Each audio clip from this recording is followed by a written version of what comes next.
안녕하십니까.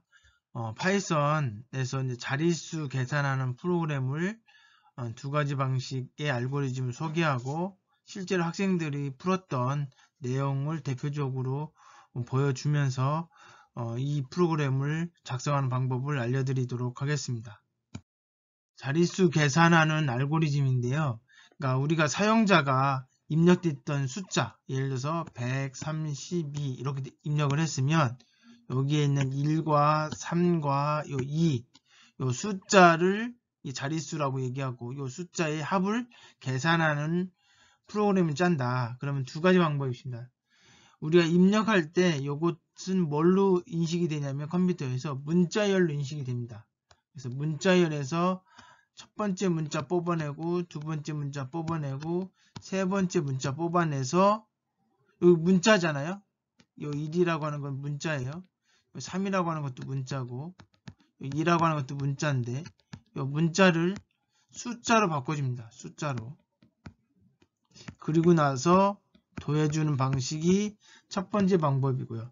자, 두 번째 방법은 요 132라고 하는 이 문자열을 바로 132라고 하는 여기 132라고 하는 문자열을 숫자 132로 바꿔준 다음에 요건 어디 자리냐면 100의 자리, 10의 자리, 1의 자리입니다. 그래서 먼저는 요 132를 100으로 나눠줘요. 100으로 나눠주면 그때 몫이 1이 되죠. 목 구하는 거는 여기 짝대기 두 개 그리면 목이 구해집니다. 그 다음에 이 상태에서 32에서 역시 마찬가지로 10으로 나눴을 때 목 3이 되겠죠. 그리고 나머지 2. 그래서 1, 3, 2를 뽑아내고 그리고 그걸 다 더해주는 방법. 이 두 가지 방법이 있습니다. 자릿수 계산하는 알고리즘 중에 첫 번째 문자열을 이용해서 하나의 문자를 뽑는 방법인데요. 여기 한 4가지 방식으로 학생들이 풀었는데 한번 같이 보도록 하겠습니다. 자, input이라고 하는 함수를 통해서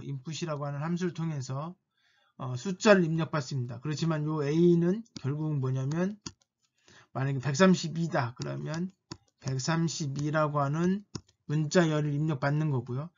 항상 자릿수의 합을 구할 때는 그 변수를 하나 선언해주고 그 변수에 초기화를 시켜줘야 됩니다. 그렇지 않으면 거기에 쓰레기 값이 들어가 있어서 의미 없는 값이 들어가 있어서 우리가 원하는 결과를 넣을 수 없습니다. 그래서 여기 토탈이라고 하는 변수에다가 0을 집어넣어요. 그래서 깨끗한 그릇을 만들어 놓고 여기에서 2를 집어넣고 3을 집어넣고 2를 집어넣고 물론 더하기에서 집어넣는 거겠죠. 여기 보시면 포문을 써서 여기 str이라고 돼 있었는데 어차피 a는 문자열이기 때문에 이렇게 안 하고 그냥 a라고 써도 상관이 없습니다. 그래서 a로부터 하나의 문자를 받는 거예요. 여기가 이제 a가 뭐예요? 요건데 요거 하나 받으니까 뭐예요? i의 값은 첫 번째는 1이 되겠죠. 1. 그래서 그 1을 int 함수를 이용해서 정수로 바꿔주고 토탈 0이었죠. 0에다가 2를 더해주는 겁니다. 그럼 토탈이 1이 되겠죠. 그 다음에 또 반복을 하는 겁니다. 자, 그런 식으로 계속 누적을 시켜서 토탈 값을 출력하는 방법이 있고요. 두 번째 방법은 여기 a의 변수 대신에 여기는 넘버라고 하는 변수를 만들어서 문자열을 입력받았습니다. 132라고 하는 132라고 하는 숫자를 입력받아요. 그리고 나서 그거의 길이를 구합니다. 세 자리죠. 왜 길이를 구했냐면 여기에서는 포문을 몇 번 한다 얘기냐면 3번 반복하려고 하는 겁니다. 그래서 렌지를 써서 범위를 정해서 즉 범위 정하는 렌지에다가 3을 하게 되면 0부터 2까지 반복하는 거죠. 그래서 i가 처음엔 0이에요. 0인데 넘버 0이 얼마를 의미하는 거냐면 여기 넘버가 이건데 요거 0번째니까 맨 앞에 있는 거 그것이 숫자 1이죠. 그걸 인트형으로 바꿔준 다음에 여기서 토탈이 여기에서는 b로 표시되어 있습니다. b에다가 누적시켜서 누적된 결과를 출력하는 겁니다. 자, 이렇게 문자열의 첨자를 이용해서 위치를 여기 0번째, 1번째, 2번째 숫자 첨자를 이용해서 그 위치에 있는 문자를 가져다가 정수로 만들어주고 합을 구해주는 방법입니다. 자, 세 번째와 네 번째 비슷한 방법인데요. 리스트 레포라고 하는 것을 이용해서 풀었던 건데, 자, 여기 지금 숫자를 1, 2, 3을 이렇게 입력을 해주면 문자열이 되는데, 그 문자열 리스트라고 하는 함수를 통해서 어떻게 된 거냐면 이렇게 만들어준 겁니다. 이렇게.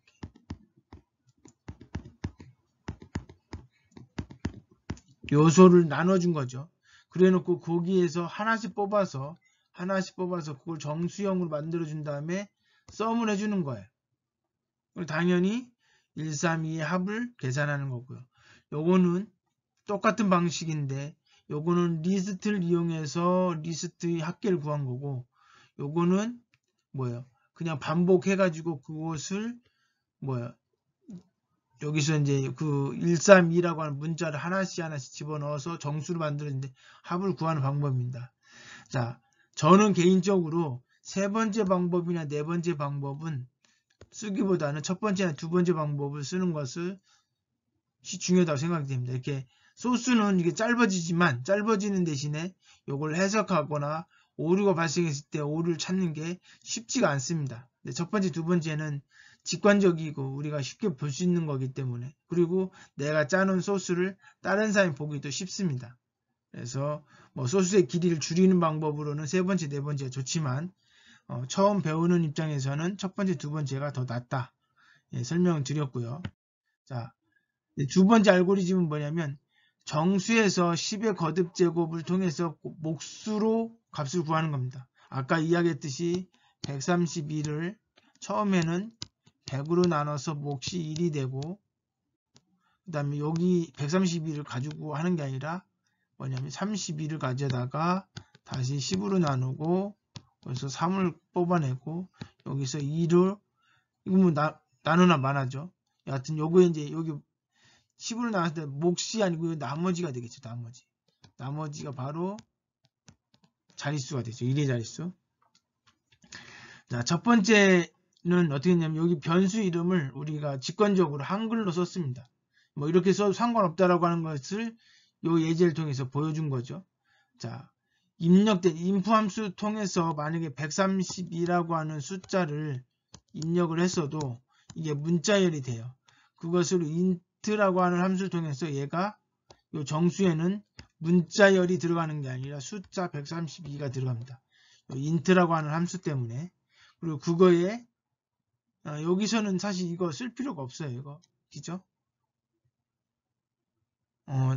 이게 문자열이기 때문에 문자열의 길이를 구하느라고 이렇게 쓴 거고요. 자, 그 다음에 합은 이제 여기서도 이제 누적을 시켜야 되기 때문에 0을 초기화 시켜줬고, 자릿수가 지금 몇 자리냐면 3자리예요. 이 친구는 어떻게 한 거냐면 여기서부터 100 나누고 30, 10 나누고 뭐 이런 식으로 하려고 하니까 최고 자릿수가 몇 자리냐? 3자리다. 그럼 3자리부터 시작하자 이거죠. 그리고 언제까지? 마이너스 1이 있으니까 3부터 시작해서 0까지, 0의 자리까지. 자, 그 다음에 요거는 요 간격을 얘기하는 건데 마이너스 1이니까 감소하는 거죠. 자, 그 다음에 여기 보시면 132니까 3자리죠. 그러니까 10의 세제곱이 됩니다. 요거는 답은 제대로 나왔을 것 같긴 한데, 요거는 제가 봤을 때는 이렇게 하시는 것보다는 여기 지금 i가 아니고 여기 i-1이 들어가야 돼요. 여기 굳이 3까지 할 필요가 없어요. 제곱으로 해도 되는데. 자, 여하튼 이 문제를 풀어보면 12 세제곱으로 나눠주면 당연히 여기선 0이 되죠. 그러니까 b가 0이에요. 첫 번째는. 그러니까 한 번 더 돌아간 거라고 생각하시면 됩니다. 자, 그 다음에 이거는 0이니까 의미가 없고, 그 다음에 정수를 a로 나눠줘라. 나머지는 뭐 그대로 똑같죠. 그리고 나서 이제 i가 이제 얼마가 되냐면 2가 돼요. i가 2가 되니까 i가 2가 되면 a가 얼마가 되냐면 100이 됩니다.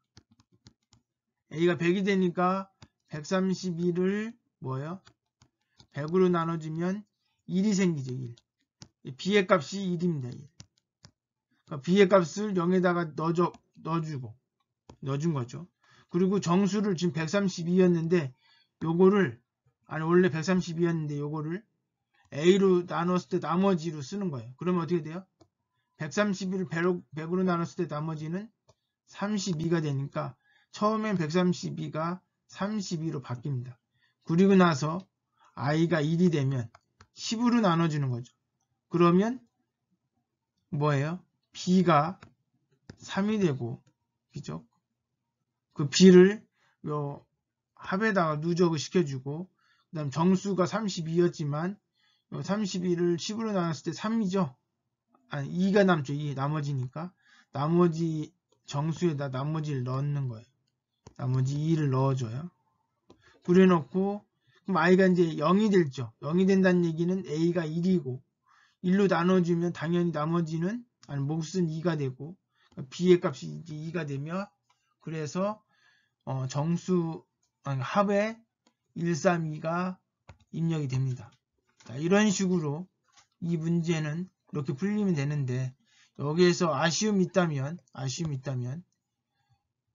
요 자리 i가 처음에 3이 들어가는 게 아니라 2가 들어가야 된다.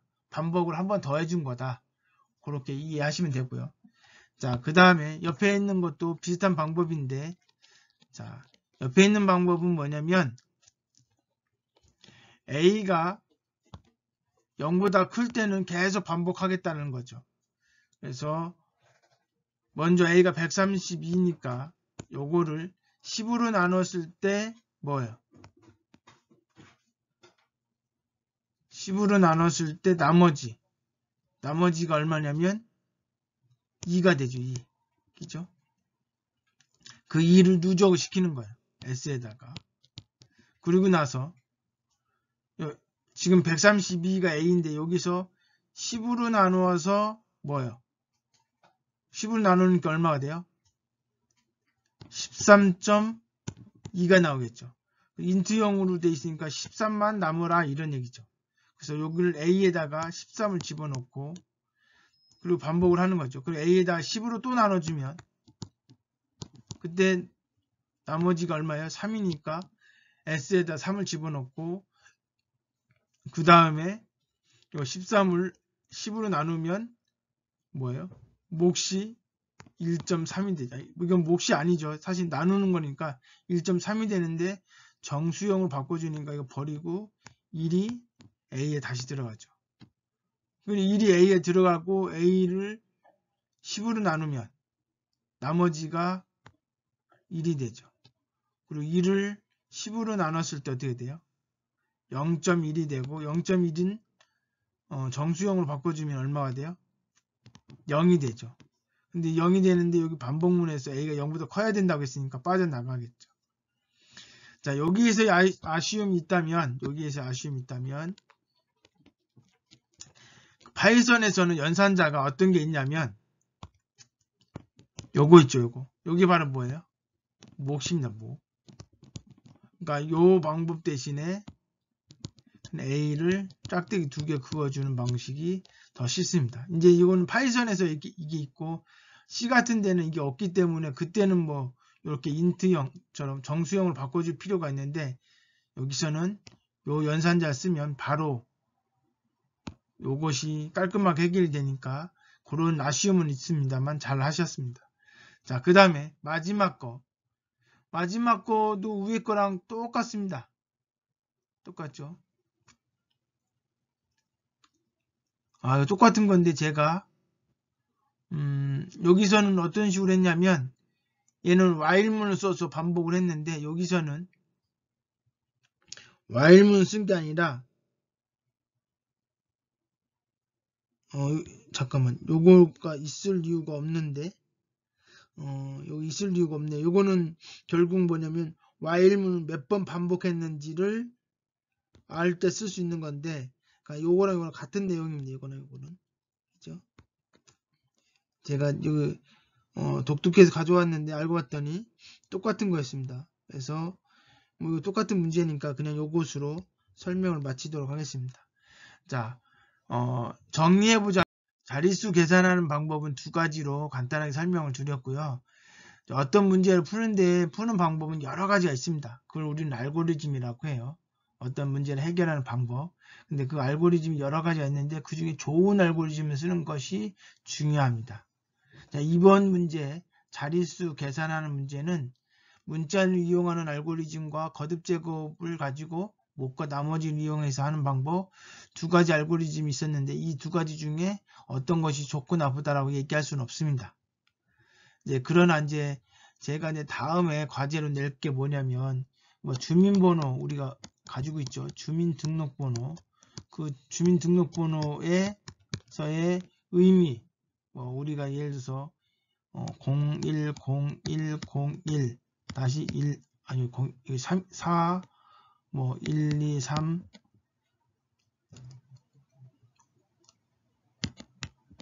이런 식으로 됐다. 한자 더 있어야 되죠. 여기가 7개 있어야 되잖아요. 그죠? 만약에 이렇게 됐다. 이건 뭐예요? 2001년에 태어났고 1월에 태어났고 그 다음에 1일에 태어났다. 이거는 날짜죠. 그리고 요거는 뭐예요? 요거는 남자인지 여자인지 구별하는 거고 여기는 사실은 뭐든 지역 코드고 맨 마지막에 있는 것은 이 주민번호가 유효한지 아닌지를 체크하는 겁니다.